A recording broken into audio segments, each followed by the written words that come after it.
Olá, olá, estamos começando mais uma edição do nosso programa Conexão aqui pela TV Marília. É sempre muito bom contar com a sua audiência e com a sua participação. Conexão sempre em nome de Unimed Marília. Cuidar bem da sua saúde, esse é o plano. E apoiar o Outubro Rosa também é o plano. Também conosco a companhia sempre agradável de Vitalícia Levíssima, água de Marília. Exija, peça, diga eu quero Vitalícia. A única água adicionada de sais do estado de São Paulo. Lancheiro Alimentos, de Marília para o mundo, Lancheiro Alimentos. Onde tem sabor, tem Lancheiro Alimentos. E Oral Center, odontologia especializada do meu amigo Dr. Wilson Klein Schmidt. Olha, com a Oral Center Odontologia Especializada, até o sorriso do caboclo muda. Você vê como é que é? É outra coisa, né? Você consegue sorrir com mais liberdade, com mais naturalidade. Então, ó, eu recomendo. Deixa eu falar para você dessa camiseta linda. É o Outubro Rosa, a Unimed está apoiando, né? Apoiar o Outubro Rosa, esse é o plano. Você tem muitos anos pela frente, muitos motivos para se cuidar. É isso aí. Então, não perca, participe do Outubro Rosa. Tem duas situações para você participar. Uma é você ligando para cá agora, 34544000. Vou sortear 5 camisetas hoje, hein? Hoje dá para toda a família ganhar. 34544000, você concorre. Quer mais? Vou dar uma dica. Você vai acessar o www.unimedmarília.quiz, né? unimedmarília.com.br/quiz. O quiz é QUIZZ/quiz. Você vai entrar numa página e você vai responder. Eu participei lá, é bem legal. Você vai preencher ali responder, na verdade, algumas perguntas relacionadas, curiosidades relacionadas ao câncer de mama desse Outubro Rosa, né? Se você sabe a partir de quantos anos é indicado uma mamografia, né? O que favorece aí o aparecimento do câncer de mama, quais são os cuidados, enfim. E tem alternativa. Você vai dizer que você é A, B, C ou D, enfim, você vai optar lá por uma alternativa e, independente do resultado, terminou, vai falar quantas você acertou, quantas você errou, mas você pode errar todas ou acertar todas, não tem problema, todos concorrerão a um aparelho smartphone de última geração no dia 3 de novembro e mais outros prêmios que a Unimed vai sortear para você, ouvinte ou melhor telespectador do nosso Canal 4, então não perca tempo, acesse lá e participe. O programa Conexão de hoje chega, aliás, muito sugestivo o nosso tema de hoje, né? A gente fala aqui, a Unimed está dizendo aqui assim, ó, você tem muitos anos pela frente, muitos motivos para se cuidar. E a gente falou agora há pouco numa chamadinha que fizemos pelo Facebook para convidar o pessoal para acompanhar o programa. E a gente falava exatamente sobre isso. Mas primeiro quero apresentar o Dr. Rigolin, que é nosso parceiro aqui, está sempre com a gente aqui no programa Conexão, professor da Faculdade de Medicina de Marília, médico geriatra, falando sobre viver e morrer. E aí na chamada, Rigolin, você mencionou uma frase que eu achei muito interessante, né? Para envelhecer, você não pode morrer jovem, não pode morrer cedo. Isso. Muito bom dia, muito bom dia, muito boa noite. Bom dia. Eu lembrei da frase, né? Eu lembrei da mensagem, foi Sim. isso. E apesar de ser um ato falho, é um dia especial. Sem dúvida. Então é sempre um bom dia falar sobre a morte. É verdade. É sempre um bom dia, é sempre oportuno falar sobre a morte. Eu lamento que a sociedade ela não é um tema convidativo, mas eu tenho feito o meu papel como mortal de procurar inserir essa temática no meu contexto, na minha vida, nas minhas aulas. Eu tenho aula, me disponho a falar sobre morte, né, onde me chamarem, e me disponho a dizer, Marcos, que para falar da morte, um grande primeiro passo, ser um estudioso da morte, é falar da própria morte. Então eu gostaria de dizer a todos que falar da morte, da minha morte, seria um bom começo de dar meu testemunho, mas não testemunho de morte, porque eu ainda não morri. Pois é. Não morri. Então, se eu ainda não morri, o que eu posso contribuir para as pessoas que eu cuido, para as pessoas que eu convivo, sobre a morte? A minha principal contribuição é dizer a todos que um bom exercício para viver é falar da morte, que a relação de vida e morte é uma relação muito estreita e as pessoas às vezes resistem a isso, esse chamado. O chamado que eu faço à população é que você deve falar sobre a morte, porque as pessoas falam, às vezes rejeitam, falam, não, pelo amor de Deus, nem me fala da morte, as pessoas até mais humildes, porque senão atrai. Não, isso não tem sentido. que tem sentido é você viver e falar da morte, é um bom exercício para a vida. Tanto que o tema, não sei se colocar lá na legenda, sim. Viver e morrer. Viver e morrer. Viver é um processo, e morrer também.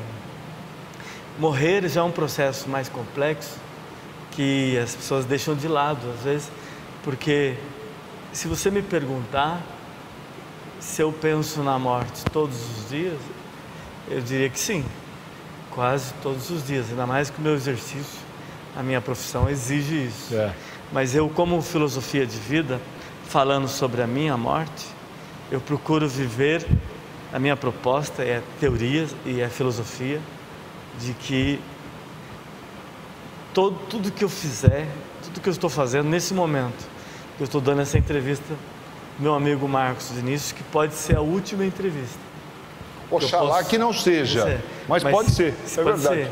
E se for a última, que vocês fiquem com o meu melhor. Que essa é uma proposta de vida. Exatamente. Esse é um dia, se eu morrer logo após aqui a saída aqui da TV, já no novo endereço, e que ficou aqui gravado a minha última mensagem, que é: viver e morrer é uma relação muito estreita, que eu convido a todos a viver intensamente como se fosse morrer. As poesias, as músicas, elas comovem as pessoas. Desculpa, as propostas poéticas e de convite poético e de música, tem vários exemplos musicais de proposta onde diz que viva intensamente como se você fosse morrer amanhã. Eu proponho até, vive intensamente como se fosse morrer a seguir do último ato. Eu acho muito interessante essa sua fala, quando você disse, olha, se essa for minha última entrevista, se eu morrer depois desse programa e tal, quer dizer, olha, eu conheço, ou melhor, talvez eu não conheça alguém que tenha coragem de falar isso que você falou. Sim. Tamanho o misticismo, o estigma, eu não sei o que é, como é que a gente pode definir o que é realmente um tabu, enfim. Eu compreendo. Mas a sociedade a sociedade moderna não consegue ela realmente. Não consegue mesmo. E será que a gente tem nos assusta o pós-morte, e aí está muito uma questão espiritual ligada a isso? Ou é o fato de muitas vezes nós gostarmos tanto de viver, de acharmos que somos imortais? Acho que o conjunto das coisas, ela responde isso. Esse tema eu gostaria até de trabalhar mais. Desculpa, mas eu gostei. Você levantou duas temáticas que eu gostaria de trabalhar mais e até citar alguns autores que trabalharam isso. Mas o meu depoimento é esse. E as pessoas que convivem comigo, você já me ouviu eu expor essa filosofia e essa proposta de vida, e eu peço a Deus que me ilumine quando trago esses temas, onde eu consiga contagiar e trazer as pessoas a refletirem. Essa minha apresentação hoje, Marcos, é uma apresentação reflexiva, onde eu gostaria de começar a trazer as pessoas a refletirem sobre a temática, fazendo algumas perguntas para você. Você pode usar aí do lado também essas perguntas, Marcos. Qual a idade? Vou começar perguntando para o Marcos e para você que está em casa. Qual a idade que vocês acham que vão morrer? Então você que está em casa pode pensar, vou dividir em 4 opções. Você acha que vai morrer na faixa de 60 a 70 anos? Tem um outro grupo que acha que vai morrer de 71 a 80 anos, um outro grupo que acha que vai morrer de 81 a 90 anos e outros que acham que vão morrer acima de 90. Você, Marcão, você se enquadra em que grupo? Eu me enquadro no acima de 90. Acima de 90.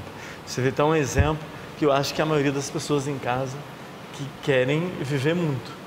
Por isso que aquela frase que só que com 90 anos... Não, eu vou chegar acima, vou passar um pouquinho de 90, eu acredito, porque é uma conta que eu faço, assim, de ver o tataraneto. Então, como eu fui avô precoce, eu consigo aos 90 ver o meu tataraneto. Então, né? É um bom... Dentro de um limite razoável. Também não tem ninguém sendo mãe precoce, pai precoce, como eu fui, não. Mas é essa marca aí. Vocês viram? Mas eu chegarei lá saudável, hein? Chegarei lá saudável. Bom. Frequentando a clínica Rigolim mensalmente ou a cada 2 meses e tal, mas só para fazer um acompanhamento. Eu vou analisar a resposta do Marcão, já de pronto. Você gostou da ideia, não? Gostei. Porque isso quer dizer que você vai estar com uns 98 por ali. Já com demência, mas... Eu também não vou ligar muito, porque com 90 eu já não vou mais estar muito... pode ficar tranquilo. A resposta do Marcos eu vou interpretar. A interpretação é clara, evidente, que ele quer uma vida longa, saudável e já fez uma barganha com Deus, né? Ele quer viver bastante porque ele quer assistir ele quer ver o tataraneto. Então eu gostaria de passar para a segunda pergunta para o Marcão, com qual causa provável de morte que você acha que vai morrer? Você em casa acha que vai morrer do coração? Acha que vai morrer de câncer? Acho que vai morrer de doenças neurológicas, dos tipos, complicações do Alzheimer, ou acho que vai morrer de acidentes? Eu tenho uma morte muito tranquila para mim, já programada, viu, Rigolim? Você acha dessas opções? Assim, talvez uma do coração. Uma do coração. Assim, mas aquela insuficiência, sabe aquela coisa que vai parando e tal, bem sereno. Com a graça de Deus. Essa é a morte que eu desejo do Marcos, também peço a Deus que seja atendido, uma morte serena, que é o que todos nós desejamos, e do coração, de preferência, um encerramento dos batimentos, fim dos trabalhos. Excedeu e encerrou os batimentos cardíacos. Eu peço a gentileza peço permissão para passar para outra pergunta, com o local provável da sua morte, desejável. Você em casa, que local que você deseja morrer? Olha, essa área é melhor, né? As 3 opções. Em casa, do lado de amigos e familiares, no hospital ou no asilo. Alternativa A, em casa, ao lado das pessoas dos amigos. Também, provavelmente, o telespectador também fez essa escolha. Então, diante dessas perguntas, Marcos, gostaria de dizer que o que tem acontecido, que os seus desejos, o seu desejo e os meus, não têm sido atendidos, e provavelmente do telespectador, porque a morte em casa é muito difícil. 80% das mortes hoje é nos hospitais. E a sobrevida, 90 anos que você pediu, também nós não estamos com essa bola. Não. A sobrevida no Brasil chega a 74, no Japão 80 e pouco. E a morte, a escolha da morte cardiovascular, talvez sim pela prevalência de acidentes cardiovasculares como a morte. A outra barganha que você fez, que é de morrer uma idade de vida longa e saudável, também depende de muitos cuidados. Depende das faixas etárias. A faixa etária em casa, jovem, sabe que a mortalidade alta é de acidentes. O jovem, o maior número de mortos é por causa de acidentes. Então, o seu desejo pode sim ser atendido aonde que você pode interferir na sua saúde. Quanto que você pode interferir na sua saúde, pondo de lado as questões genéticas e deixando de lado as questões de fatalidades. Deixa eu interrompê-lo e a gente volta para falar exatamente quanto eu posso interferir na minha saúde. Rapidinho intervalo e a gente volta na sequência conversando mais sobre viver e morrer com o Dr. Rigolim, médico geriatra aqui no Conexão. Vai ligando 34544000 para concorrer a camisetas belíssimas do Outubro Rosa Unimed. Apoiar o Outubro Rosa, esse é o plano. A gente volta na sequência. Até já.